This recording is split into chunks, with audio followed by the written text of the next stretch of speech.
Les nôtres Lobanine, Fali, Azali, génération, il y a des jeunes filles, Oyo, Mabel, et ça. Il y a des jeunes filles, et que Wenge est comme orchestre, il y a des jeunes filles, Mabel et Lala. Oui, tu as comme la 5e génération, parce que 5e génération, il y a pour vendre sa idéologie depuis 2020. Depuis 2020, l'idéologie vendue, il y a confirmé. 2020 ici, l'artiste qui est au top numéro 1 s'appelle Fali Poupa. JB Moza bana combien? Bah moi je tout ba okende na ba master na bango tout. Yemo mais na bana combien ba okende. Vous comprenez? Oui, Raymond Moza bana combien? Adolphe bana combien? Blaise Boula bana combien? O ba okende. O ba kende ndule na bango. O ba kende ndule na bango. Donc stade wana ko tourne plein. Alors, Kofi a la génération Nini. Bota na banda na bino, musique ezo beta lelo. Bota na banda na bino, bang na bino lelo ko baza ko s'intéresser na yango. Tolanda ki lobby anniversaire de Diston, to ka musique ni beta ki. Bandeko Bobolingo, yokelanga eloko oyo. KLP distribution, chez Luc Koulapa. Yeah! Société KLP distribution ezali spécialisée na distribution ya ba boisson alcoolique lokola whisky, champagne, vin, PMI susu bazali koteka ba boisson non alcoolisée lokola Coca, Fanta, Ozamo Bimba.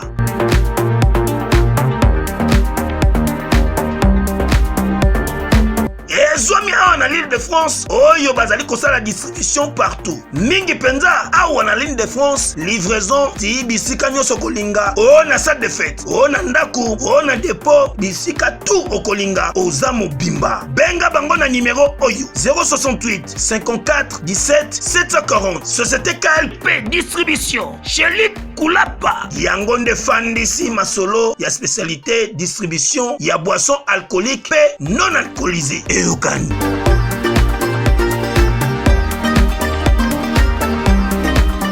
Mwana wana akotobi sa stade wana nazala te. O moni batu mususu bazoli na bayela na wele libabe ngana ngane famille.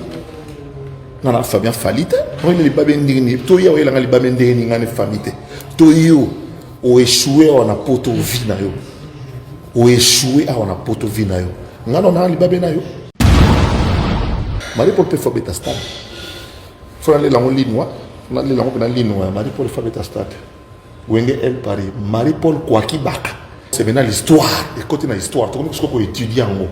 Tout le monde peut étudier en haut. Dans cette histoire-là, il y a eu un certain Zachary Babassou qui n'était pas là, qui n'était pas au stade, mais qui était dans l'esprit de tout le monde. Et son esprit planait. Banaki, bana poto, bana mikili. Yokelanga eloko oyo. Soki olingi ovanda na ba condition ya kitoko. Belengi. Tala esika ya kovanda. Yango oyo. Flat Hotel Joli Kabelo CPI. Awa soki oye.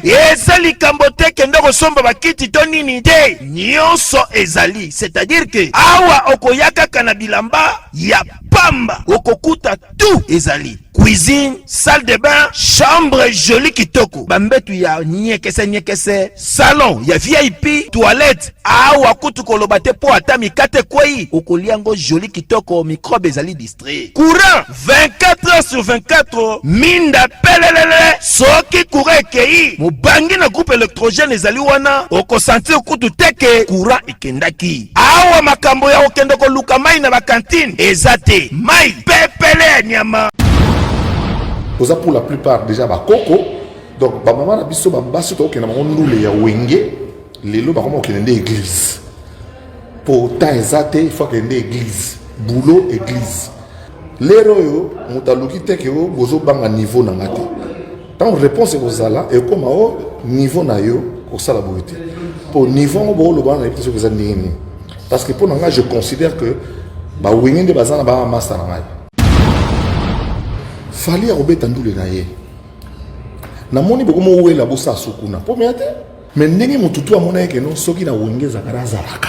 Ilingeza différent. Ndenge pe ba mona pe siko soko zakara koza. Boko sa mona batute po ba erere salama po ba makabambeleka.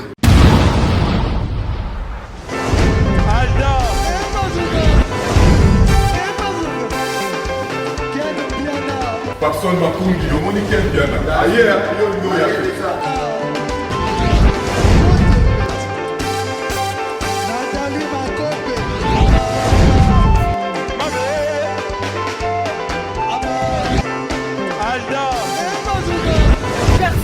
Tumba, Fali avant. Tumba là qui est en gros donc Malangoué qui est bien.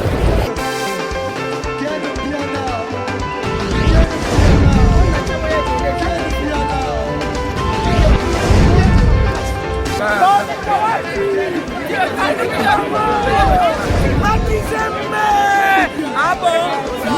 J'ai des livres mon conduit. Ouais. Ah, ouais. This is London. This is London City. Après confinement, réouverture, Yanganda Taba, chez Djongade, Awa, Bokokuta, Biloko Nyonso Bolingaka ya kotumba, lokola ntaba ya kitoko pe elengi, soso ya kotumba, ngulu ya kotumba, poaso ya kotumba, esengali koyebake, chez Djongade, bafongolaka kobanda mokolo ya mardi, ti dimanche, awa nde sika ambiance ezali kolala, adresse ezaka kase moko, chez Djongade, weekend, boza deja ya kosepela, chaque vendredi, bobanda kozwa Suzuki Luzubu 4x4, yende muta kosepelisa bino na ndenge ya kosakana te, oza kulia, oza komela, oza kopina. Pe chaque samedi, ekobanda kozala nde CNN, Alligator, na ba artiste mosusu, bakobanda kosepelisa bino na makinu ya defwa te na bakunga ya kosakana te. Et puis, chaque dimanche, sombele suka ya bisanga, nde bokozwa les grands chanteurs, Emile alias de Mingongo, yende muta konde ko palola awa, boko sentir betou e baou différence yena. Malolo. Oui, frère. Babi Djonga. La Congolia. Futur. Hein? Nous te recevons la 50 boîtes. La Katakin, c'est Djongaske. Chez Djonga. Soki olingo sala ba réservation, obengi na ba numéro oyo, pe bako servir yo joli kitoko. Chez Djongade, yango nde moboko ya ambiance na kati ya Paris. C'est naturel, soit. Naroumi l'a trotté. Naroumi s'appelle Bino Trotté, Bamasta. En fait, nous avons un bureau au Fongoli à Bruxelles. Nous avons eu moins de temps par rapport à l'émission où pas parole, ça sera le lobby. Ma question pour poser qui moins éclaircissement par rapport à nos soins génération. Étude wana ngai Zakari Baraba sur Mutuna Mena qui est en 1987-88. En 88 nous qui moi en pleurs.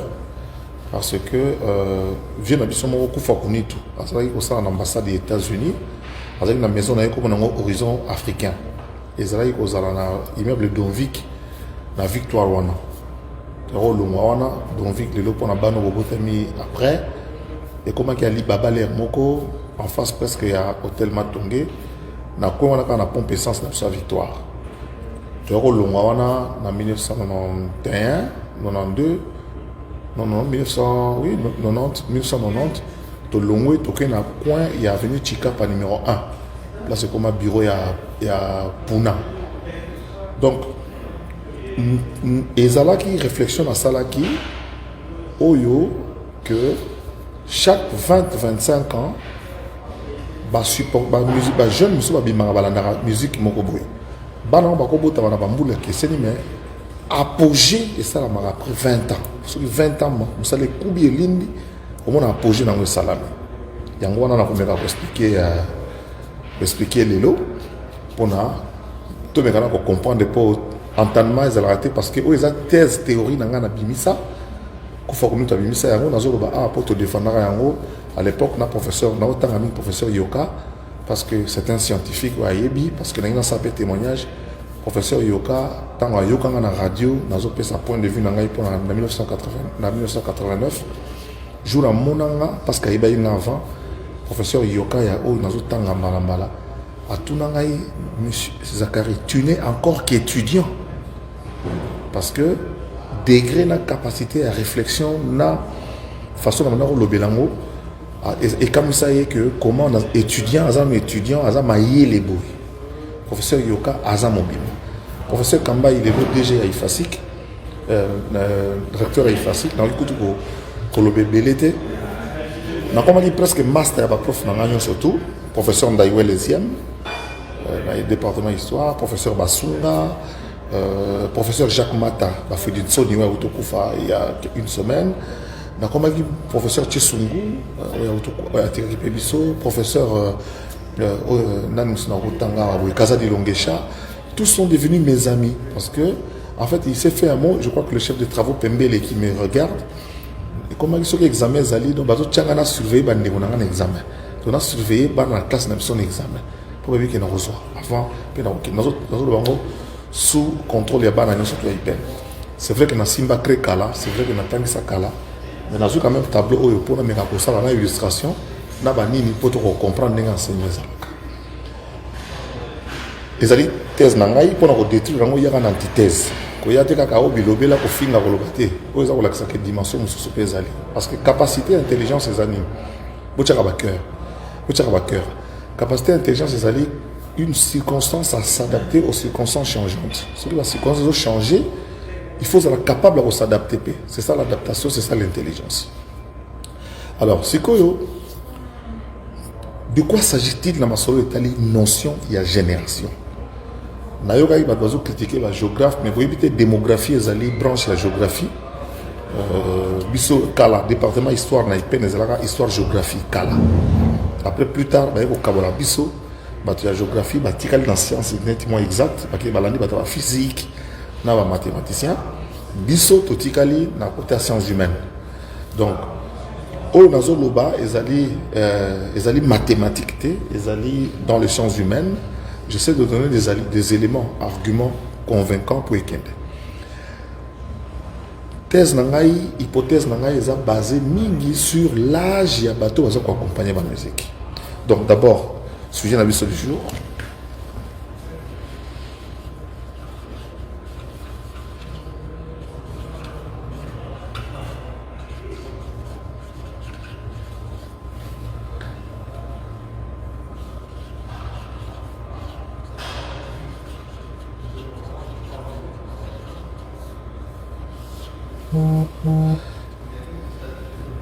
Les 18, on a bien été formé en noir.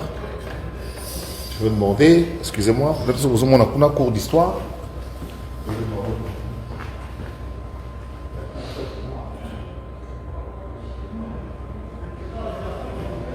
Voilà, par exemple, en noir, tu as un bleu, tu as invité ceux qui ont un bolo banana yes.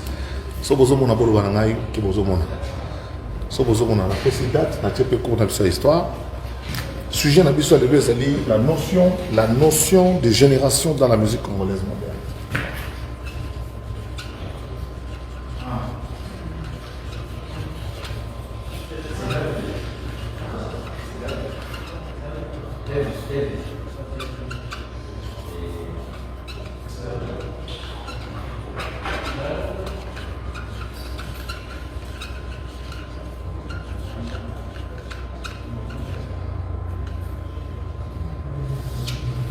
La notion de génération dans la musique congolaise moderne. La musique congolaise est dite moderne à partir il y a intervention. Ah, voilà, j'ai un truc noir, merci. Je crois que le noir Boromo on a bien. Du coup, les dates, on va continuer à en essayer. Donc, Bruxelles, le 18 juillet, cours d'histoire, la notion de génération dans la musique congolaise moderne. La musique congolaise Oyabiso, la musique congolaise moderne, est comme dite moderne à partir du premier studio et Salama qui n'a qu'à Kinshasa. Tant qu'on va comme enregistrer ma musique. Les années 37 déjà, on a la musique, moi, 14 ans, 12 ans déjà, on a eu bateau, bani, na bowane, on a eu les guitares, on a eu les guitares. Prêtre, on a eu mentor, on a eu. Mais moi, Zachary Bababas, je focalise en fait l'arrivée de ces studios-là comme étant le début de la musique congolaise moderne. Je crois que tous les spécialistes restent autour de ces années-là parce que vers les années 25, déjà nous avions des griots qui évoluaient, ainsi de suite, qui avançaient. Mais dans les années 40, nous avons les premiers studios d'enregistrement. En sorte que la musique est maintenant. Donc moi, je base que première génération, disons, à l'apogée. Il y a des musiciens en 1940, première génération.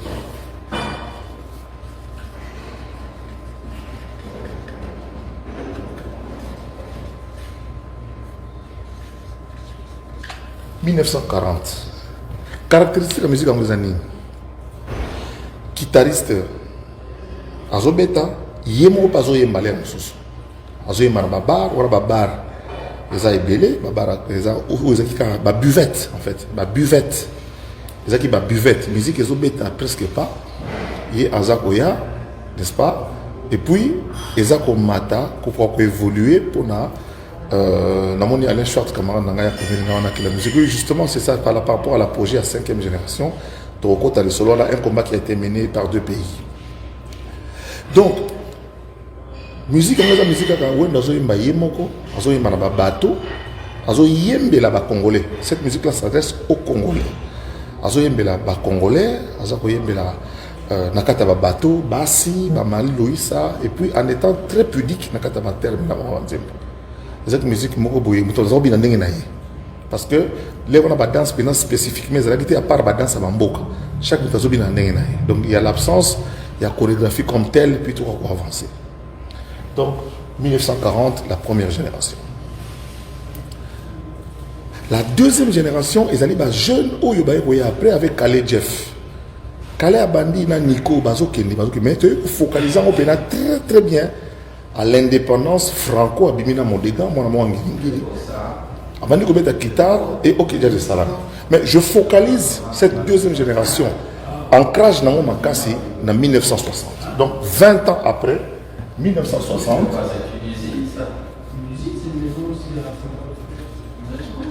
20 ans après, nous avons des jeunes qui arrivent, un jeune Giringiri, qui arrive mon dégât en l'air, balé qui a Calais, parce que Calais même est prêtre, mais Calais est intermédiaire entre Wendo et la musique à Calais qui est commis, influence, il y a Cuba, ce sont des intellectuels qui entrent dans la musique, et puis Yanké Goya, Rochero a s'imposé dans le rythme au débat. 1960, nous avons le début de la deuxième génération qui, à l'apogée vers les années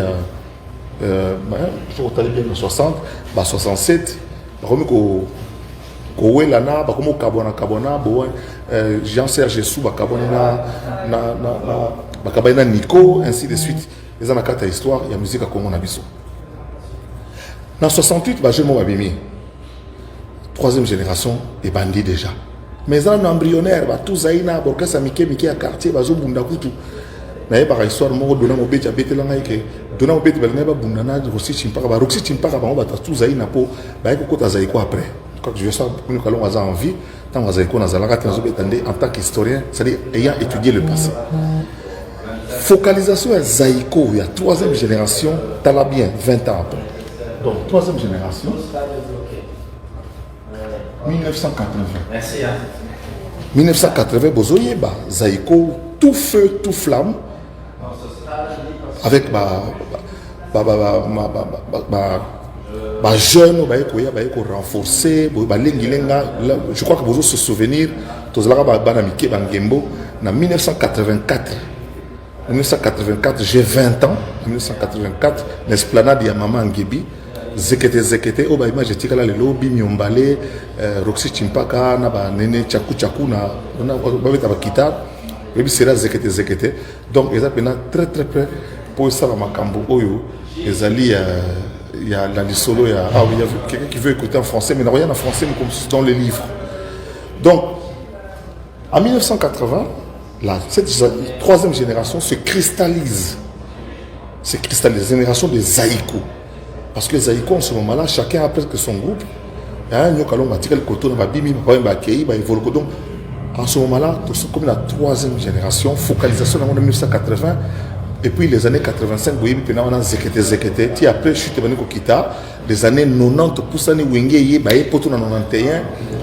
a 91, mais cristallisation. Il y a Zaïko. Et l'Embi avec la séparation, on a Bimi Ombale en 1987, vous voyez l'histoire. Et puis, comme les années 2000, les années 2000, JB, Wera, tout ça, génération Wenge va marquer l'apologie Nabango. Qui va toquer la 4e génération, dans l'an 2000. Donc, 20 ans après, en 2000, guerre, il y a raté la poton à Zénith, Marambu, tout. En 2000. Des temps apologie pénal donc on a classé que 3e génération de Sima.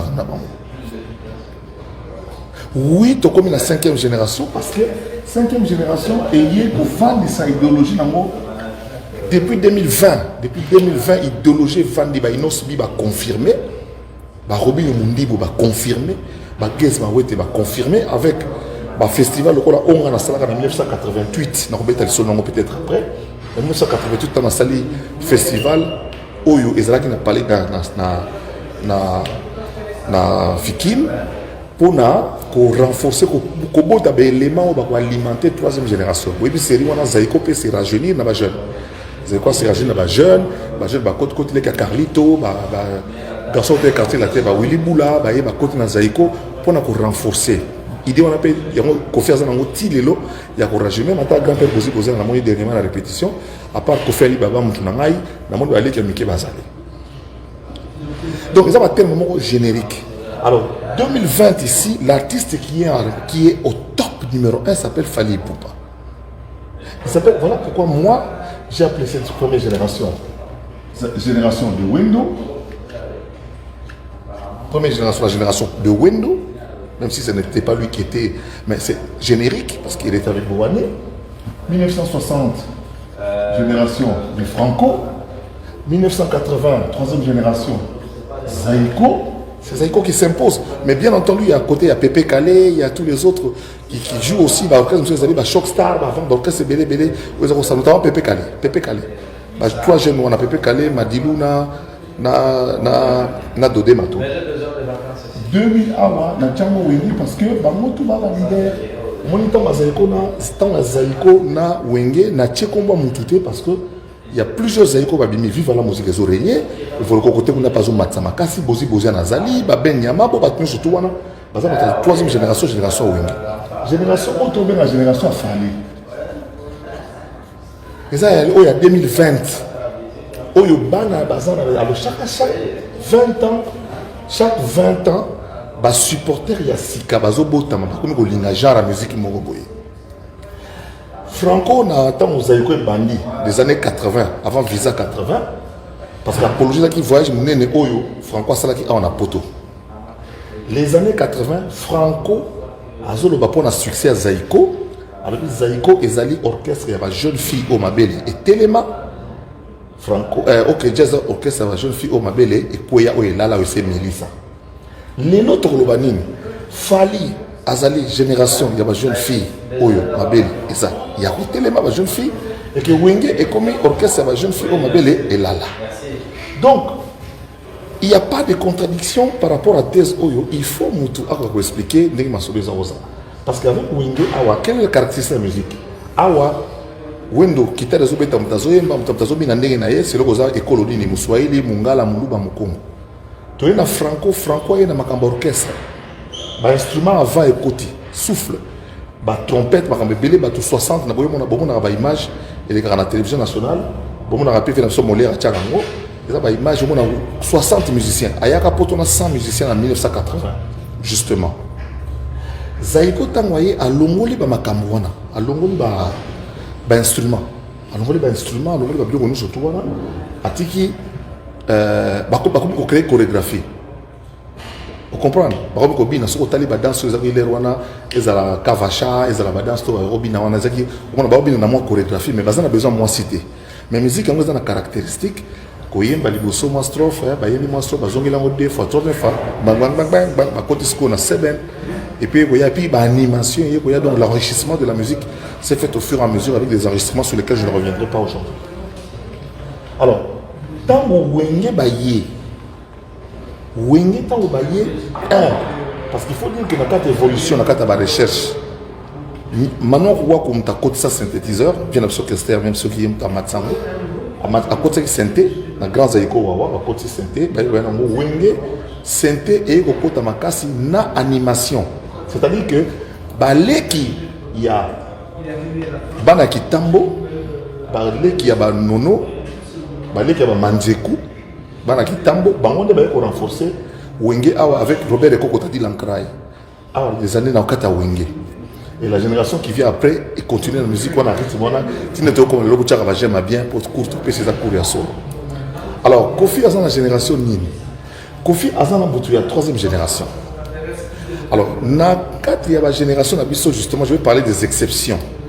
Par exception, chaque génération, il y a des gens qui sont intermédiaires parce que on est basé relais par balé qui basé makambe pas ba yaya, ba mais 20 ans ba kei mais na souka on balé qui va bénéficier. Et ça la génération ya wendo. Après la wendo kalem dans un quartier intermédiaire. Mais kalem tant moyen Franco Bendi makambo. Franco Bendi makambo puis Franco Migangia et le Kouana. Troisième génération pendenge moko. Bazaki belé ba bimi ombalé, ba na orchestre na bango quartier, ba groupe na mike na président na vice président dos Santos, et azali mutu ya moi génération ya moi liboso parce que azama na barumbu abeta ayekola guitare na barumbu, ayemba na orchestre njili. Tous na matanga avait Santos dos Santos faut ça ma danger na kataki. Alors, ba yekoya donc on a quatre intermédiaires ba bazali na ba to bazali ko ba or la loi ko compter na yete mais azana na quatre musique wala lita bembo. Balita bembo bazali ba pepe kale bazali borkese belé ya mike o ebimi o ezo régner après ba franco za intermédiaire ba ntesa zitali ba makiza borkese ke belé yele ka nenge za lelo nakata kini wana focalisation awa zaiko donc vive la musique les autres. Le Koffi Olomide fait partie de cette troisième génération par rapport à l'âge même si ça est fort l'homme Koffi ça va dire pour na bana mike pour na ba jeune azo ça futur na bana mike pour rester présent mais ba fanatique ya musique ya Koffi ya génération na yé baza lisusu oyo babanda pena na ye pena tango pena quartier la tesa la misika na ba tous ils moins différents. Alors quand les deux quand il y a deux OYOP, il y a des jeunes qui sont intermédiaires. C'est-à-dire que net nous tapé si ba wenge mvu ya nyo surtout ils allaient Kinkester Menea. Kinkester Menea yemuta azo kwa course à relais. Bon, Moutasuka na troisième génération, où il y a eu relais à passer en web par jeune ya Wenge et Kester. Parce que Wenge dans le bandi, baza ba fan ya yembeli ya Kester, mais baza na elateli ya Papa Wemba. Ceux qui banzem botu ya Liboso, ba Mulolo, banzem botu ya Kala. Donc c'est du Kester tout fait avec Kundelungu voya munene. Na c'est Marie-Paul, Werason, et puis dans Master Souavi dans léger ya Blaise Boula. Donc wana l'air wana ebimi loko là. Donc ba jeune oyo mutake ozwa relais kuna pas ba vieux na ye aye na momba on apesi ba leki na sima comme on aye emenea. Il y a aussi mutu so azana origine na minute wana ezabongo dindo ezali bongo na ni Redi Amisi parce que Redi Amisi a tenu en haleine le quartier latin na Wenge na qualité ya banzembo asala ki pona osolo vivre musique na période boyebi yena style mobile banzembo kwa ba mejengo et les restes. La génération de Fali aujourd'hui Fali Aouti na azali en fait musicien Aouti na quartier latin rajeuni na ba musicien oyo musu ya C mais azalo ko yom taye na flambeau mais acédant mututa gardant. Donc on a ça leader il y a 5e génération. Voilà, alors 5e génération, qui sont musiciens de la 5e génération? Bota na banda na bino, musique ezo beta lelo, bota na banda na bino, bang na bino lelo baza ko s'intéresser na yango. Tolanda ilobi anniversaire de Diston, to ka musique ni beta ki. Donc baza na musique na bango oyo bazo yoka, oyo bana biso bazo yoka lelo.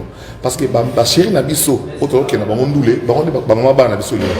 Nous avons des enfants qui ont aujourd'hui 30 ans, qui ont 25 ans, qui sont mariés. Tout ça pour la plupart déjà ba koko. Donc, maman a biso basi to ke na ndule ya wenge lelo ba comment okende église.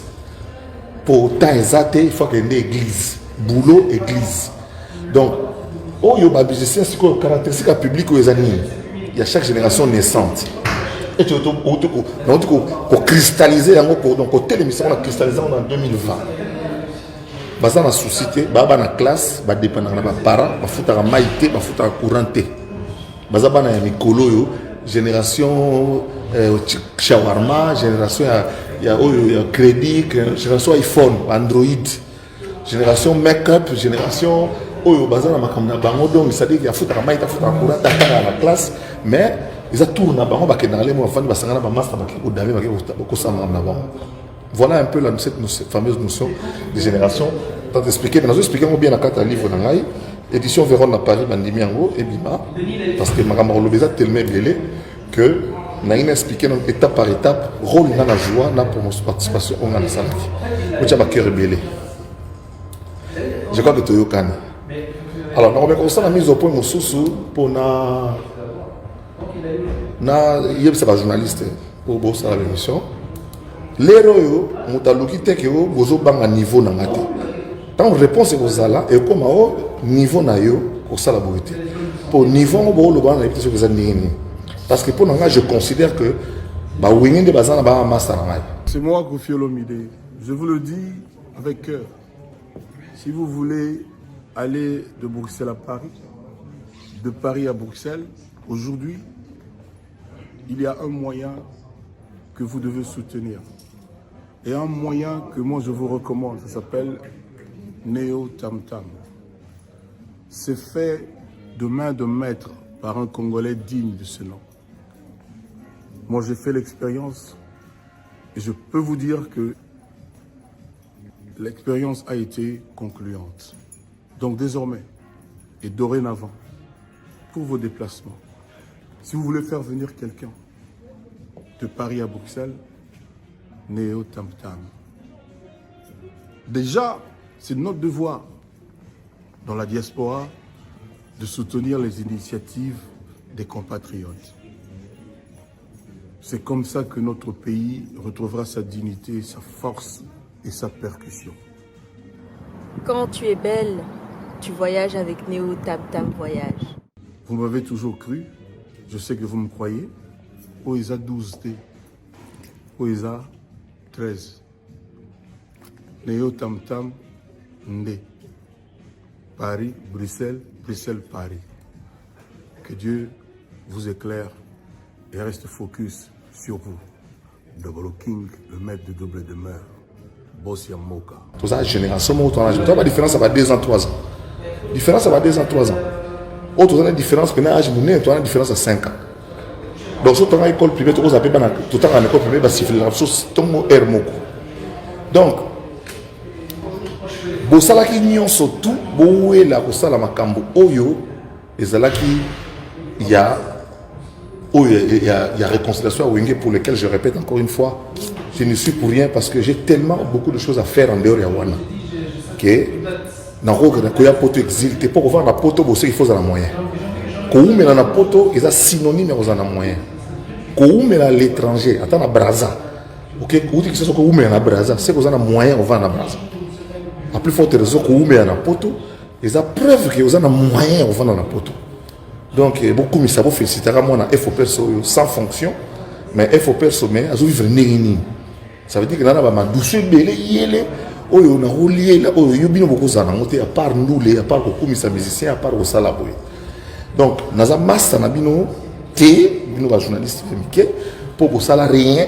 Nga na sala kermesse à du peuple na toni sa stade ngamo na sa mambi na retour de ça en 2024 pour ngape 20 ans na zo génération c'est quand toni sa mon stade na 2024 pour na sa stade na 2020 na 2003 c'est 2003 oui oh 2003 oui 2003 na 2003 le 20 septembre 2003 septembre 2023 pour zo sous Zakari ba sur na stade de matière dit amen. Alors fallait Robert Ndoule naye. Na moni beaucoup mo la bossa sukuna. Je vous ai dit il y a 2 jours qu'il a fallu to solidité. Mais ndenge mututu amona ke no soki na wengeza karaza raka. Il y a différent. Ndenge pe ba mona pe siko soko zakara oza. Boko sa mona batute po ba erere salama po ba makambeleka. Musala c'est ma passion. Organiser bio quand on a passion dans Bangomo Africa boyebi j'étais le directeur administratif j'avais quel âge directeur administratif en Bangomo Africa na Mbulani 1994 j'ai 30 ans directeur administratif Yangomo Africa l'odeur production 32 ans donc ma vie na biso manda tcheko bambiaka musu bazate musu bazali boyebi histoire ndenge ezali donc lelo boye pour ça sur la stade et ça sur la stade ba Ivoirien bazo benga ngai ba Sénégalais bazo benga ba Malien ba Gabonais bazo benga ngai Kinshasa mamba bazo benga ngai ba oneti ko banga ke mwana wana akotondi sa stade wana nazala te ekotonda nazala ça ekotonda libanda tina kati nazala te. Deuxième élément inutile ya koloba na ye na landi yo mwana mususa mobali journaliste. Oh moni bato mususu bazo na baela na baela libabenga na ngane famille ngana famille falite on les babendini to ya wela ngali babendini ngani famille to yo o échoué on a poto vie na yo o échoué on a poto vie na yo ngana na li babena yo ngana famille ngana za bo mto changa li baba zate pour nous nazali ko na ngawa papa ngaza soute do liko na ngawa nzambe donc ngamu na tikala kwa papa famille na ngasko yo changa li babendini ngana cho li babendini donc fallait azana li pamboli na ayebi ngana to solaka et puis il faut réussir parce qu'après il faire bêta héritier il faut bêta inosbi il faut bêta stade il faut mundi burubino il faut bêta stade mais pourquoi pas il faut bêta stade parce qu'ils ont quand on a palmarès il y a activité na bango baso bêta te pour gagner le retour gagner le ils ont un cadre palmarès et activité na bango. Voilà un peu ce que j'ai voulu expliquer aujourd'hui. Nous sommes une grande famille. La famille de Baswanaka, la famille de Babundaka. Ça ne me diminue en rien, ni dans mes capacités intellectuelles, ni dans ma façon de voir les choses. L'avantage que j'ai, les avantages Oyo, il y a avantage où on a des avantages. Les gens qui sont à l'aise, le professeur Kambaï, professeur docteur Kambaï, ils ont développé théorie dans le Yokaï. Dans la conférence, on a parlé du peuple, la commission PAJ. Moi, j'étais membre de la commission PAJ. Vous savez pourquoi j'ai fait le droit Nakitata. Na sali droit Nakitata pour porter la discussion entre Bochab d'une part, na Délice Sanga. Délice Sanga de l'opposition et Bochab de la majorité qui veulent faire passer, chacun veut faire passer son point de vue.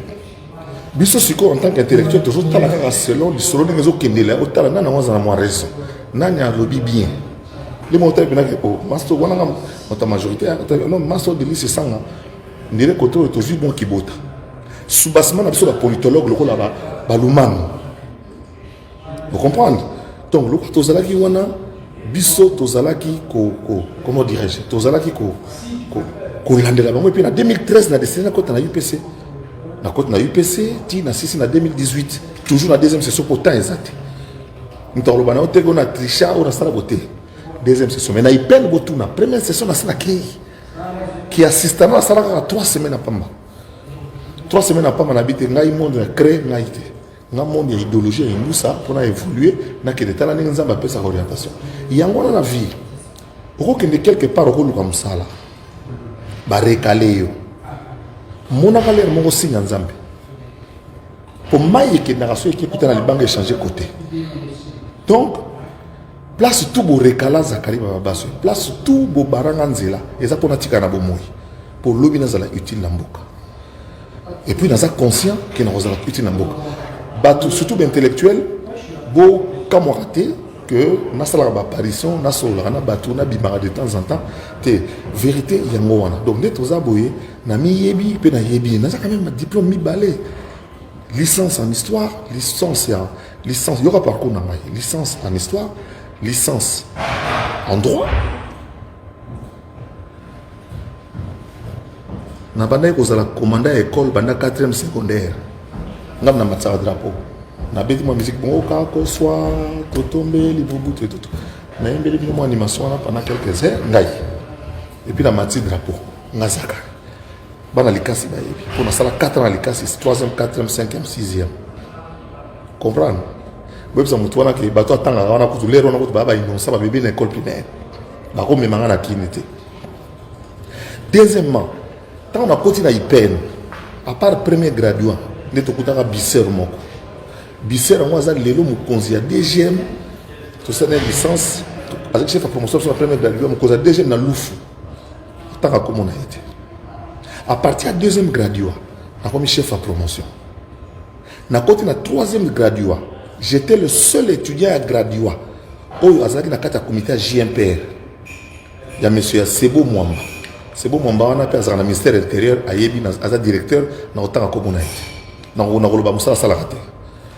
Donc le seul étudiant il y a troisième graduat oyo azalaki na comité JMPR tout le monde ça dans commissaire chargé à l'idéologie tandis que la narabato comité JMPR en 1988 toujours en 1988 on a déjà la TVG Matsara Pengai parce que na émission Barza 81 en vacances en juillet donc la oyo et en 1988 na commune le solo au na obet la bino na comité JMPR à Mwamba tout ça les élections il y a en janvier 89 commissaire à l'idéologie une année après ba nommé ngai na comité délégué facultaire donc département histoire ngai na comité mokonzi et puis voyez l'histoire na comme président d'étudiants à IPEN voyez l'histoire à côté de la conférence na comme président d'étudiants à Kinshasa REC et puis voyez l'histoire na comme président d'étudiants surtout à Zaïre na comme kutana Mobutu.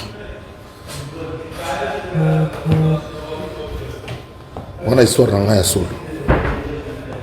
Ce que je vais corriger mon dé. Histoire dans la solo. Et tant que mon Mobutu, en 1900, pendant cette période-là, on a déjà, si mon Mobutu que garçon mon azali a photo béni dans le mouvement. On t'a même pas mon Mobutu. Comme on a Jean-Claude Moualim, directeur de cabinet à Martin Fayoulou. Vient dans la Kine. On a même un Yoshad. Comme on a Yoshad, moi, je suis en train de salle là, messe écuménique, na poli parler du peuple, esplanade, ba protestant ba yembi, ba tout ba yaki to sali messe, et puis après na soka musique am kilebetaki. Jour oyo, Marie-Paul a quitté la public. Wenge les autres wenge BCBG 4 fois 4 ba ki banda elle parmi tayina ki. Pepe Kale ba yé ba vient so bwingi na juna ba bisanga non biso to ko beta après Marie-Paul te non. Ngana souci kasi ato bondeli bango ke non. Bino ko beta avant Marie-Paul. So beta après Marie-Paul et ko zama mo boulot. Ba ono biso to mikolo to tikeli bango. To beta Marie-Paul tango akei. Bo bina na obimata. Bimaka makolo vert ki poza ba tombole na mapeka ba kenai. Dona ba manda na ba depuis ba tikali yolela ba report la mapeka ba kenai. Marie-Paul peut faire beta stade. Faut aller la ligne on aller la na ligne Marie-Paul fait beta stade. Wenge elle Paris Marie-Paul Kwaki Baka. Na beta déjà na bozo ebati. Na beta déjà na stade du 20 mai. Na beta pe na salle congrès, na salle spectacle à Palais du Peuple. On a mamaso na salle. Donc cette notion-là, il y a une génération aussi, parce que tout le cas, la discussion. Alors, pour en faire, il explique qu'il y aura des cases. D'abord, sur tout chaque musicien, d'abord, à remobiliser de côté là-bas. Kinshasa, ils ont 20 millions d'habitants. 20 millions. Pendant 80 000, pendant 100 000, tous ont besoin de 100 000 personnes, mon couloir. 80 000 na Kati, 20 000 Libana. Ils ont cadeau. Il fallait appeler si dans la jeune. Et vous allez. Bah parents beaucoup y en a en famille. Bah délégation, voilà je peux parler en français. Bah délégation il y a Côte d'Ivoire, Mali, il y a Sénégal, il y a Afrique de l'Ouest. Mon côté mon ballon à Bukati, bah côté Zambie. Bah délégation surtout il y a wana équipe nous travailler dans un hôtel pour bah au salon. Si quoi habite en Amsterdam lobby, n'anga na hôtel mais na lembi n'anga ya boulot et ils sont attend. Bref. Les Rosalères rappellent tu connais sur le public donc ça dit que comment dirais-je donc ça dit que Bakouta bana ya Mombele donc limité pour la nabisa limité même si belé va vendre quartier belé ngamo pe na bengi bino donc jour le 29 on a stade fait Bukana pour en février 2023 pe ngapena ocha solibaya mais Marie-Paul yepé fa beta tiba mais Marie-Paul peut faire bon maman abeta kwa kibaka mais nous donnons la chance aux autres parce que ceux qu'il fallait abéter à réussir les qui nous sont batikali héritier Watanabe mais eux sont batikali Inosbi Gaz Mawete Fabigaz tout ça partons de ce stade alors on a une historien de mentalité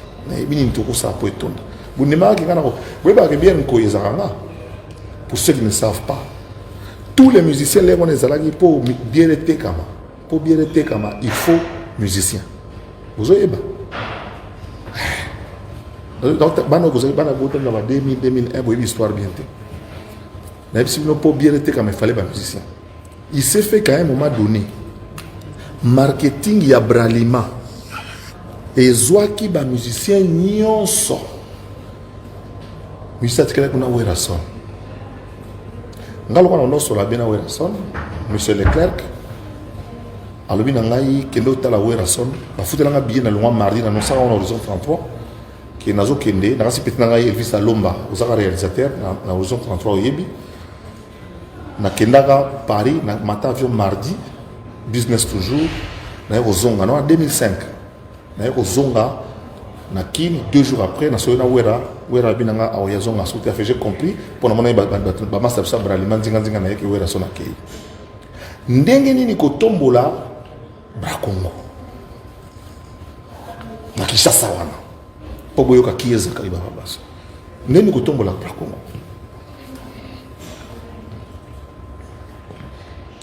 koi projet vanda na ngokala ya bra Congo na bendi bucha bakera na sala publicité encore ngai Tilelo, quelle est la bière la plus bue à Kinshasa? Ça va faire 17 ans depuis 2005 depuis 2005 Nkoi Tilelo Zakari Bababas la bête sur la politique bateau na format on a fabriqué la politique peut-être me fabriquer pour l'union mondiale pour ça on a tindiga va réussir pour bakar musoko tindiga on ponga bi banda parler du peuple ti ponga bi militaire arrête de pia yokelanga eloko oyo restaurant business class VIP Bruxelles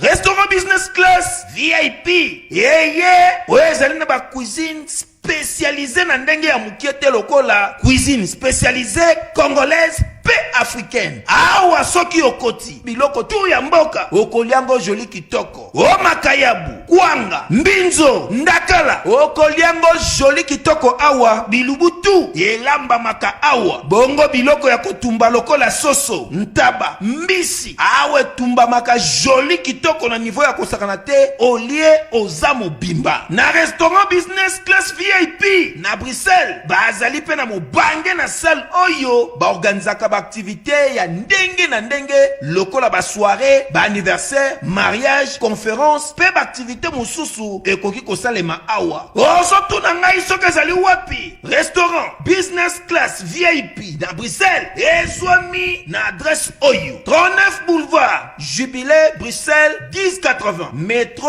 Riboucourt l'une 2 P6 30 51 arrêt Jubilé awa na restaurant business class VIP na Bruxelles yango nde nzambe ya babilubu o etali ba congolais pe ba africain c'est naturel gardez bandi na yo toujours Placide et Bio, le patron de business class.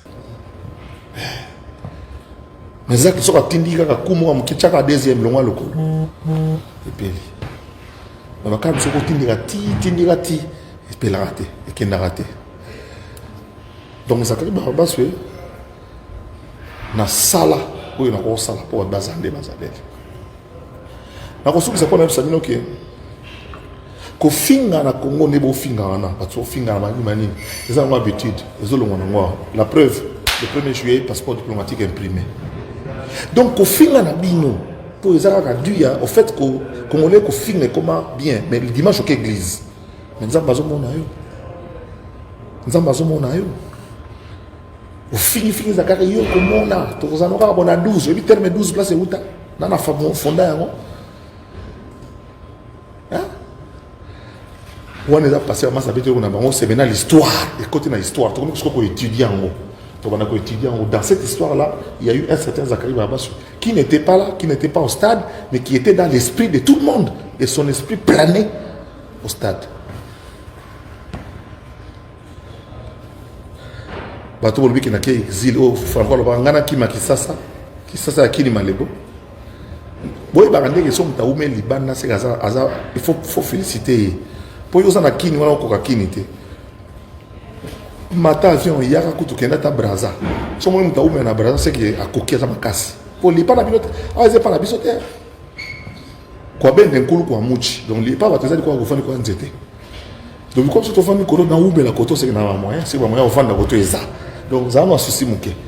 Encore Internet, et comment on a construit le télétravail. Trop. Désiré caché, mon accord sur la ligne. Ma master à bureau, qui ont pris leur café tranquillement. Je vais donc arrêter parce que je suis un peu dans une salle. Oh, ça va. Non, je peux continuer, merci beaucoup. On me demande de continuer parce que mon bureau était un peu loin d'ici. Donc, on a pensé que tu dis Eric Ndala, yo yebi, parce que yo ozalaki, yo za génération wing. Mais banana yo, nous la fali. Parce que yo za yo moko, au bout de bana combien. Par exemple, on a au côté de stade. Yo mon Eric, na ba neveu na ba tebele au côté de combien na jour wana. Vous comprenez? JB mo za bana combien. Ba on surtout ba okende na ba master na bango tout. Yemo mais na bana combien ba. Vous comprenez? Où est mo za bana combien? Adolphe bana combien? Blaise Boula bana combien? O ba okende. O ba kene ndule na bango. O ba kene ndule na bango. Donc stade wana ko tonna plein. Attends aux en quantité, ce qu'il fallait me décider là sur un contact été. Eric Phrase. Machamoumen. Marc Aboud, au soit quand même sous avant, on va noter. Vous êtes tranquille. En sa sous-traitance. En sa sous-traitance puis les on est dans un radio. Donc tu dis ben tijila. Mon Dieu, ben tijila machamoumen. Donc voilà quoi. Un Zulu câble Zakari va se jouer à kicker à Zanga remplaçant. Naza joueur à kicker. Je sais pas kicker va jamais jouer. Zakari va se jouer à kicker à Zanga remplaçant. Joueur à kicker. À gagner un équipe à Pâques.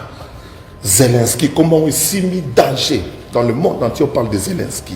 Tilelo Barus va quoi ça a été Barus va lembi ba momo. Alors parlons de l'avenir, poussons les jeunes. En 2040, en 2040,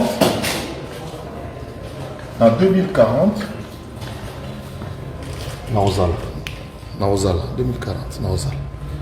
Dans 20 ans, Naozala. Oui, nous avons combien? 58 ans, nous avons 78 ans. Oui, Naozala.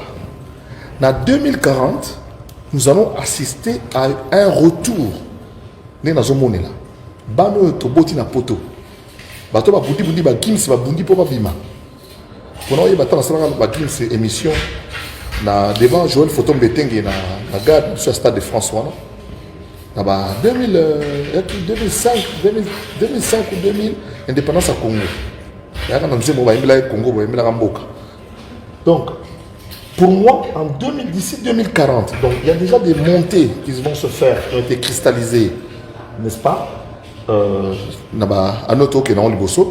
D'ici à 2040, nous risquons d'avoir une cristallisation des artistes et musiciens, d'une génération d'artistes et musiciens jeunes. Parce que tu botti sérieusement à on a poto. Tu misi ba jouer les belés ba kosa léopard ba momo ba jouer na biso ba na biso et de différentes catégories ba artistes et musiciens kolobaté. Tous ça moi on a découvert qui est pas Dadju. Pas vieux Juna, que je salue en passant, papa Basta, papa ambassadeur. Moi, on a en Allemagne, il y a 15 à 20 salles là Bercy. Par exemple, 20. Vous voyez qu'en France, Zénith, dans chaque ville, il y a Zénith et Zali, dans chaque ville. Mais par contre, sur Zénith, on a en Allemagne, il y a 40. Bissopé en Anvers, ça le pas Michael Jackson, dans Robeta, Anvers. Petit on a bêta, Mahibanité. Alors, il faudra qu'il y ait un certain Zakari Baba sur Abota Mamoussou.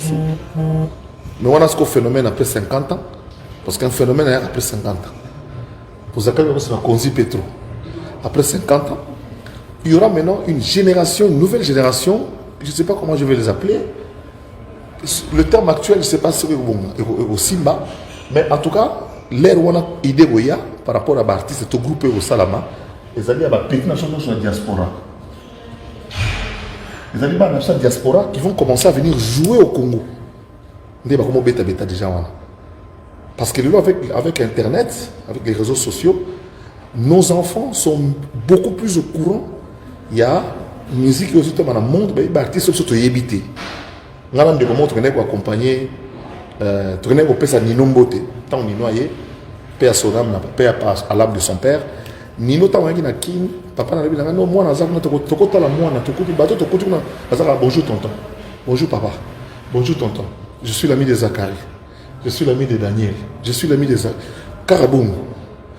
bakolo ndule balandi star na bango na pale bayebi te ndenge osala mape mpo na ndule afali tokenda ndule moko na Eric yo ozoyeba Eric Ndala ozoyeba liso na obeta tokenda ndule moko yo na ngai totelema na bohorizon masamba eyaka moto asala ngo kami kashama fali abetaka ndule moko boye ya 2-3 ans na 2017-2018 abeta ndule moko na Romeo Golf epa yale tokenda ndule wana ngano tokimaka tokenda kotelema na kwente po bana bazoya kopesa so bambote bana ya mike yango nanga nakendaka bakalenje te soki na kalenje bebiloko ya mike wana okuta na bana nakenda na kalenje mpona mona bapeti bongo baleka na bapeti moko basheri moko bien emo mpo olingo tala mpe omoka moko yeboba bonjour papa yo nani mwana Adolphe avant dernier ona otala maternité yako tanga bina tokotala po gi kuyenga belle sœur otala gi kuyenga na abotia na maternité mwana osko na moni fa yipela master na yeba ko staffer sans souci on va retourner sa stade le 29 octobre stade ko fungwa na 10h au plus tard 14h30 vous amenez les enfants bana ba côté bana ba lina ba midi 13h ba côté na stade 15h 16h to lingi concert beta na moi on a pas idée expert na musika quand il fallait pesa kibino monika elona sa sikono pona fali neka pe fali avant na émission à Popolo on passe là allez ba vie faut pas kota boy faut pas ça la boy les on sa sikono concert a fali il faut tribune latérale pour la famille tous na ba catégorie ba pays ba to ba uti ba mboka ba yana ba drapeau ba mboka na bango ba ofanda vanda kuna quand il fallait pesa concert na wengi so ba yoka ke ngesima mais bayoki na bango ete bako la ki leadership kuna bako sa buzobo isalamaki na podium ka ndenga pe na sa fali moni concert na yo banango communication boui biso en tant que histoire de mentalité ndeni bana changu bakoya po bako matina stade ndeni bana makala bakoya ndeni bana mitendi bakoya ndenge ni ba femme na yo ya mbanzango bakoya ndenge ni dire quelles sont les dispositions prises pour Brazzaville. Pour na que Brazzaville mobimba ekozana kin Brazzaville mobimba ekozana kin la disposition au niveau beach ba alléger ba to ba 4 ça c'est un samedi le 29 octobre les gens vont traverser le 29 et je pense même que toko sala je proposerai un dîner il y a before spectacle avant le spectacle vendredi soir tout souhaiter la bienvenue parce que nous après quand on les Turkish azongi poto Turkish eza samedi wana Turkish eza ilongwa kini minuit alors soko uta Paris na conseiller aux Turkish soko uta Paris na conseiller aux Turkish pour okoma na Paris okoma Paris ba 10h ya lundi ya okoma Paris 10h à dimanche donc soko za na musala kima musala vendredi kota Turkish okomi vendredi na pourquoi ou assister na dîner oyo ngai que je peux offrir en tant qu'Mbiaka donc offrir dîner wana mnene Eric Ndala Richard Kabala bokwana jo bongisa déjà boy bisa Eric Mandala to bongisa to sala to yamba bapaya donc to benga une sorte de before mais délai mo dîner mo ya bapaya o baye otala fali to yamba on a quelque ça qu'on souhaite on la bienvenue le gouverneur sera to ko sa même na Chetemba merci beaucoup KM Chetemba moi la génération na biso moi 64 pour la ngai to ko sa on ta na Chetemba to yamba ba délégation ou ta poto des différentes délégations ou ta Congo Brazzaville ou ta Afrique, Banda Sénégal, na Dakar, on a docteur Rokia. Je te salue. Amène tous les Sénégalais qui vont venir. On va s'arranger avec l'immigration. Vous venez parce que nous sommes l'Afrique. L'Afrique se fusionne aussi au Congo. Donc les Ivoiriens qui ont été Mbora Mbezoya, Tikoto, Banamen, Bakayoko, Bazoya. Donc Bazoya, Baouta Côte d'Ivoire. Donc Yele, aussi au Sarnate. Ngamon, on a 3-4 personnes à Petit Nangaïwana, Aminata, la Congolia. Petit Nangaï Abbas, Bangotou, Bazan, Bisou Fali, Ban à disposition, Zach Leboya, Tchétché, Yangwana, Botam, Landé, Totam, la Rachebino. Donc, Batnu, surtout, on a Baroya, le 28, tout ça, les mois, dîner, moi, on souhaitait bienvenue. Trop bien à mort. Robin, on dit, Robert, la Bango, ou bien, Talaka, idée, vous foutez un donc, Robin, on a idée, Amadou Tchabès, à Zangaki Yango. Donc, qu'est-ce qu'on peut faire before nous, donc, ko sank sabato to na bauti ba bipaya na bipaya bata braza nde ba yamba na église ba paya bo telema église bino bo telema bauti Côte d'Ivoire ba telemi dak Sénégal bo telemi Paris bo telemi Bruxelles, pour Bruxelles, Chiro Chamala, mais madame, chef de délégation Chiro Chamala. Vous avez un kili, vous avez un nombre. Donc, Mboka na Mboka, Baroya Bongo. Baroya Bongo, tout ça avant. Bateau, ça va ticket. Tout résout le problème, on va ticket na Boutouana. Et puis, on a 10 heures, bah, bus, ils ont côté, ça va stade. Quand on a un hôtel, là, on a différentes places, on a la belle, on centre Nganda partout. On a côté na stade. Alphabet, on va faire une disposition, on a quitté moi le point petit nefali. On a côté na stade où, parents côté, bana côté, bien organisé, moi, à 5 glaces, koyo kana bande on a besoin ya opoeta na ba master so ça ba pizza zo ya shawarma zo teka manakati donc tous organisé ba tout bien ba zo ramasser kimbo peto na pointe ba zo ramasser pour stade tika la propre nous ça s'appelle de l'organisation. Donc nous les wana simba yo ozolo ba ono zakari soka ye wana yo ina proposition nini na tika libino wengia wa boy ça le côté boye tala ba tebele. Mais résultat, le travail, on va vous jouer par le travail. Mirentima, au moins, c'est intéressant.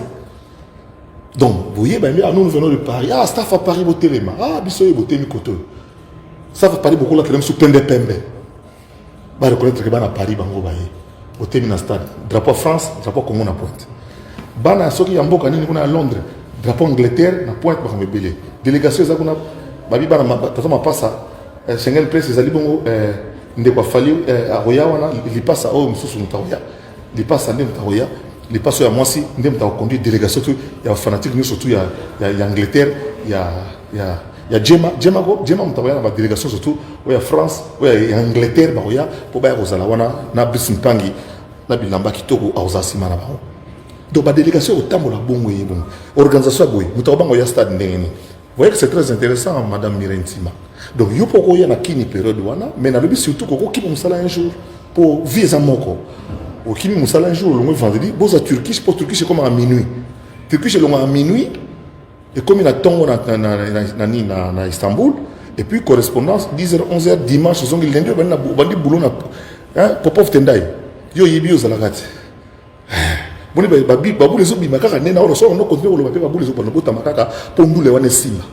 comme ça, on se base sur erreur. Il y a organisation passée pour que tu réussisses. Organisation Oyasima, sans rancune, sans rancœur et tout ça. Les amis, vous dites seulement que vous avez escroqué le producteur. Beaucoup de producteurs qui sont mais vous escroquez le producteur. Vous escroquez le producteur, vous innocent, voilà. Donc voilà, merci Divali nous a partante, Florette nous a Florent Mangen dans la zone nous a partante, Binoto Bomoni qui va aider, des mots qui tiennent la route ou pas. Ce sont des idées qui tiennent la route. Donc, oui, on organise tout ça là, le before et tout ça, et puis l'after aussi doit avoir lieu. L'after, tant au loin dans le stade, au plus tard. J'entends que la sache mine dans la zéla, au plus tard. 21h. 20h30, il fallait aller manger Moussouka. 20h, 19h15. Comme dans un Moussouka, c'est comme ça, on va dire que demander n'est pas Sengaka. Tout le monde a tout zongi sous les soucis chez Temba. Tout ce qui est rotana. Et pas il y a moi, on a biso Moussou. Tout ce qui pas il y a. La bête à chou. Mon homme et moi, on a pas un master père naïe. On a un master père naïe. Voilà. Pour ma petite bébé, on a un master père naïe à moi.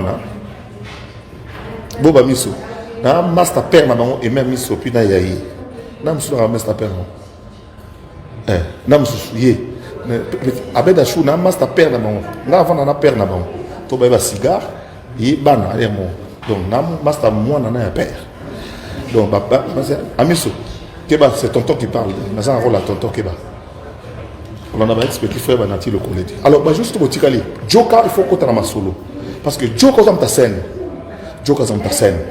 Joka ko sala scène. Autre que la ngaba bilo bozo ngaba mbruye bimi loko lande o zakara zamte mabe bon zamte mabe ne lo ngamo na fabrica. On zamte mabe na one. Joka akota na scène. Joka tango ya il est né, il respire le alabandeni. Il respire le même air que moi. Joka ko boma bino. Joka ko boma bino na podium. Joka a mamu na podium. Joka ko bare bino na podium. format, ils feront partie de l'artistique. Il y aura une maître de cérémonie. Sauf ceux qui ont des vétérans, je rappelle, ça c'est l'air mort. Ça m'a ramené combien de danger. Dans la zone, ça c'est dans la zone qui est à Dubaï. Pour Mbogue, comment il y a un danger. Donc voilà un peu ce que je peux expliquer. Préparer les enfants. Beaucoup d'enfants vont venir en vacances cette année. Beaucoup, trop d'enfants vont être en vacances trop d'années. Nous prévoyons, en dehors, il y a Ndoulé Wana, nous proposons à la Fali, après Ndoulé, après Ndoulé, les enfants qui seront là, tout le monde a un musée. Qui va être un musée. Tout qu'on peut prendre pendant 10 heures, il y a un musée. Là, je suis à la du peuple. Dans le stade, il y a un musée. Il y a un roi Philippe, il y a un Fatina Mabou. Il y a un Tombolo. Il y a un parking bien surveillé. Il y a un Manix, une équipe de protection. Pour ça, besoin d'une équipe de protection surtout, mais responsabilité est alliée. Bambiaka bazali lokwa ba likonzi protège ko ratete lokwa ba infini lokwa ba infinitif Eric Lucas ibongamaka jour wana bo prêter main forte likonzi ko tuye déjà ya raye moko manix ko donc ya 4 donc inutile ko to lobela donc maîtrise au sararate avec le service bino tout ba sécurité faites-vous proposer pour tout sécuriser la carrière ya batuli banda makambo ezala bien ceux qui écran géant les non le 20 000 personnes bazali banda. Bah hôtel dans le banda stade côté là on a yaka il y a des déplacements aux ana kin ou un stade neni c'est l'hôtel yo outil intérieur ba masse ba route à Bukavu par les Ileri Bukavu bana Goma bana Beni partout parce que vous allez nous route bana Mbongo boya bino ko kanga elle na biso ya dragon boko kanga elle na biso dragon momba côté bilimo bino o ba toto la Nord Kivu pour dédicacer aux engatés pour na bino nakata ndule na mama sala barate ko sala mo. Voilà un peu ce que je peux dire pour l'instant. Olen Staro, mon numéro 1, il est musicien. Et ça, histoire. Médecin directeur, il y a entre diamant ou médecin de nuit. Docteur Olen. Il est secrétaire de mouvement. Il est étudiant dans la première graduée en médecine. Botuna Sam Chintu Botuna Babia Shokoro Yangani pa yazali pa bawa na sepeli na mwana ndenge azongeli masolo Botuna Alempela Arpatino VIP na debonom na bitso na uta bandala ko betana debonom na oyebate Botuna na miso mission na ngai o babima minani ba mission ba no renforcer ba mouvement belego ba cave musique ba Al Pacino akenda to ina banani ba master o ba Jean ba o ba bima na ba master so ba mengi na ndenge na bango tambour les valois parce que tant que tu es sur la 4e génération ba mouvement o iningisa pe wenge alaki o iningisa wenge alaki. Voilà, tout comme la cour na souka ya cour na biso donc ça la récapitulatif comme bon enseignant l'objectif principal il y a enseignement et l'élo. Et c'est vrai que bon boy baké musique génération il y a Congo moderne date et bandaki na to comme la 40e génération. Objectif spécifique il y a enseignement et c'est vrai que boy baké chaque génération chaque 20 ans chaque 20 ans cristallisation après 20 ans les années intermédiaires chaque 20 ans il y a une nouvelle génération qui démarre qui se cristallise et se cabre au les pouvoirs. C'était ça les objectifs spécifiques. Donc la musique congolaise moderne, c'était aujourd'hui notre cours d'histoire. La notion de génération dans la musique congolaise moderne, que je situe, le départ, je le situe vers les années 40, donc en pleine guerre mondiale, parce que là, il y a l'installation des premiers studios d'enregistrement, et Wendo et Bowane pouvaient enregistrer, les artistes locaux pouvaient enregistrer. Il y a d'ailleurs la musique congolaise, la polyphonie pygmée, qui a été, avant la musique congolaise en 2022, reconnue comme la rumba congolaise étant un patrimoine immatériel de l'UNESCO. Il y a d'abord la polyphonie des pygmées qui a été reconnue avant, de des musiques qui ont été enregistrées dans ces années-là, aux éditions de l'Univisa notamment. Et vers les années 60, 20 ans après, il y a les jeunes filles qui suivaient Wendo Colosso, ils sont devenus des mamans, leurs enfants suivent Franco. Et puis, les enfants qui ont, les femmes qui suivaient Franco, parce qu'on se base sur la féminité, sur la fertilité des femmes. Alors, les femmes qui ont eu des enfants, les enfants de Franco, c'est eux qui font la génération des Aïko. Et les enfants des Aïko ont fait les Wenge, et ceux de Wenge ont fait Fali. Je donne l'exemple. Pour exemple, vous allez voir que les enfants de nos musiciens de Wenge actuellement, leur musique préférée, c'est Fali. C'est Inosbi, c'est Héritier, c'est Gaz Mawete, c'est Fabrigaz, c'est le Bogard. Pour ce matin, je me souviens de petit manga, je me suis dit, Fali, Fer, le Bogard, Héritier, Fabrigaz, Inosbi, Mundibu, Gaz Mawete. Boydenga. Bon, balé qui ne sont surtout. Petit nango na baba ala okaba te bolo c'est comment là. Alinga kaka kaba kabela yo. On appelle son boté na Adélia. Pour moi il y a un tableau. Beaucoup copier. Je donne un tigre beaucoup copier. Dès qu'après faisons ça. Bana lycée to bongisa. Natang ça lycée to bongisa. Bana kasa na vraiment magistrat bana. Est-ce que moi na moi classe ça va te?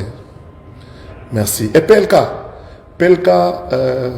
Obama, agence Nayo, faire visiter les gens du Congo, vous allez très très bien. Enoch Yassa, nous allons compter sur eux. Alors, Adélia Banzouzi, Ezekiel Alain de Dieu, Spike M, Déborah de Jésus, moi, ma banga quand ça la genre, pour ma banga na TV, je mais nous avons un papier bon. Olen Star, Willy Likai, ok, mon bimbo, il y aura bien la nenga manzimwa. Parce qu'on disait moi ne silate, on disait moi Willy Likai va embellir la maison mère. Et silate pour petit babia là, tant ba ki ko sala elo na ba on a acheté. Ayemba. C'est il y aura deuxième on a mabia la yemba na Willy Likai. Willy Likai, ok, mon bimbo, tikinga na nzoto na yembe yokozonga. Le jour dans le mandoule, on va ngana ko sala ba sala ba on sala ma sa. Ta ko sa be chant. Tu penses à la Kanda Star à musicien Simba Paola Kebo Fouakenda Namonio Adélia Banzouzi Alain Schwartz Master Mundeli na personne bote place aux Ali Paola Kebo Fouakenda Adélia Banzouzi dans mon comme on dit Anton Mengani merci moi na Espagne Naoya Déborah de Jésus Jackie Luchikou merci à toi Foïste. Alors, tout ça, on a des côtés dans et qui est bien. Et on dirait le bandel. Tania la perle. Nico Kalambaï, Moutounangaï. Nico Kalambaï. Jackie Luchikou, Namonio, Déborah de Jésus, Alain Schwartz. On dirait que sont assimilés. Nico Kalambaï, Namonio. Ambroise Mbouyi. Ambroise Mbouyi, Canada. Ouais, tort. Oh, non. Toké Koto. Allez, Patrick, on a dit Alain Schwartz, Toké, nous avons comment on soutient Bolim Sangai, Missango, comment on dit Missango, Yango, Skozo Lingo, Rochatembe. Monsieur qui a abonné, qui a boyé mon assobienté. Pour ça, au film, ça va écrire Marie-Claire Chango, oh, petite sœur, pour l'année court, Yogo, tu y a un ban. Normalement, on peut se faire Mercedes Saint Kabila, autant moi. Non, la Mercedes Saint Kabila. Cherokee Netia Zakari, BMW Netia Kester. N'a pas la star nakini wanati. Cherokee Netia Zakari. Mange Maria. Géraldo, le notable Yamba, Yoyebi. Honorable Bouy Lumkong, d'Angers. Philemon Mouya, Moutounangaï, Yoyebi. Et à dire les choses Yokoma, bon, on a sauté quand on a pas vous tendez à immense na ngai na idée que ça tena ozo makini déjà na ngana watalot Florette Kizola nazo yana ba mindelo ba ça film ba pasimo kimbango ba nazo yana ba Sabin eza quoi ba ça pena film ningeza ndi ba ça film à Lumumba na so ça na Congo ba za ya bana kala ba so ba commission madame ministre de la culture na sikali papa commission ni boya pona mboka pour moi so na za lupemba pona mboka la ministre de la culture za lupemba pona mboka botala binongo souillé la musique, il y a apogée. Mais les gens qui ont commencé à travailler, il y a peut-être 15-20 ministres qui sont au Sali. Mais tant qu'on est au Salama, et ça, moi, c'est eux. Nous, la rumba reconnue comme patrimoine universel immatériel. Natang on a réconciliation à Wenge. Natang on a restitution il y a masque au Congo. Parce que maintenant on a ce point. Faut faire attention avec Zachary. C'est ma petite soeur celle-là. Quand vous voulez flatter, allez flatter comme il faut. Depuis qu'elle est au ministère, je ne suis jamais allé là-bas, mais on se croise, on parle très bien. Nous avons mis à Moutoutin, nous avons tapé ça dans Pambola, dans Modène, dans Pambouki, dans la Pambola Mat. Clévin Loubelanou, Sabin Sissouka, Florette Kinzo, la Satana Guinjana, Manatomé Gagné, Eric Fraz, Yannick Bamoué, chargé à communication, il y a parti à Tizaïnda.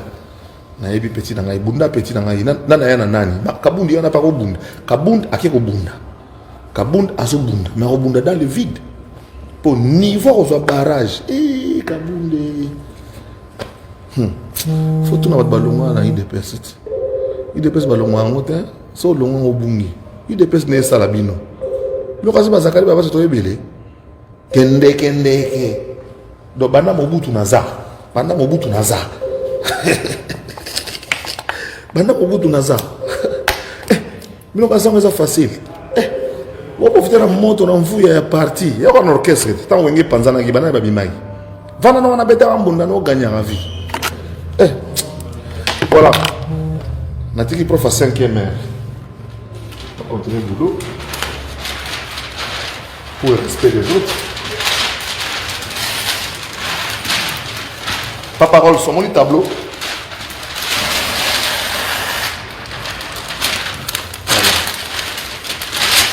Pour le pesami du top.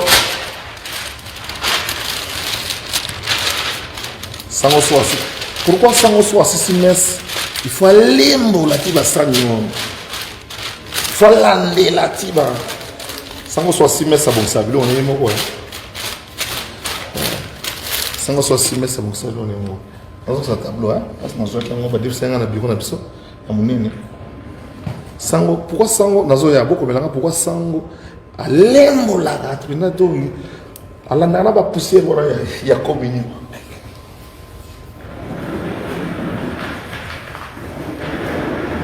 Na pesi Christian Mbote, leki ya ba diru, vieux diru. Va ça dragon. Christian zana ki chassa profiter.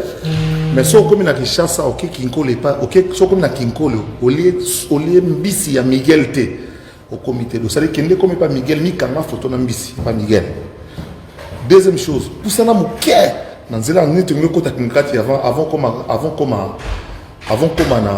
l'entrée à la nécropole, quand on a sur les cas barrières à droite, quand David, au lia penado mo pema on dit maté. Bae bangai linga na facile na Zulu bana kitambo, tata kitambo yeyo. Tata ya kitambo yeyo. Voilà, tata propriétaire. Ngoto na bino tout ba salam ba master tout petit tout les quinois ba leki na biso ba les quinois bokende gentili ngobila toujours leader za liboso politiquement toi simana yo jeko komulumba azawana vice-gouverneur nous ça les autres tambola bien on va travailler dans l'unité dans la dignité dans la compréhension toi ko évaluer puis na mo ate marka bunda arobima ndeni na kinga bo jeko kwazana jeko ça va tetia vie ale bocha ba kere belé pour batamtem bazali Popov, il y a là-bas un kid. On a amer châssis modifié. On a un niette dans mon moto à l'époque. Vous n'avez jamais belé.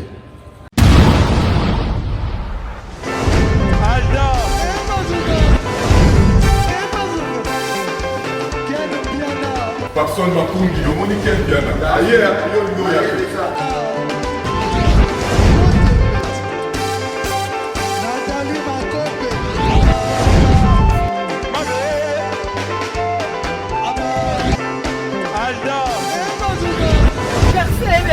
Fali avant. On va te là qui a donc malambo est que bien.